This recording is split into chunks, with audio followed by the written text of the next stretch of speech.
I started this group with support of Habitat Brisbane back in 2006 in the middle of the drought, and it's just a place where I find it's peaceful.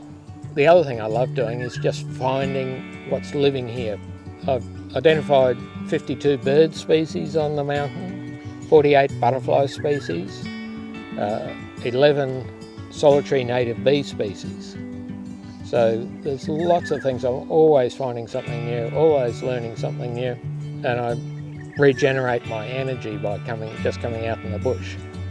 When we came walking, we'd always come around here. So you can look out to Stradbroke Island, Mount Petrie, Mount Cotton.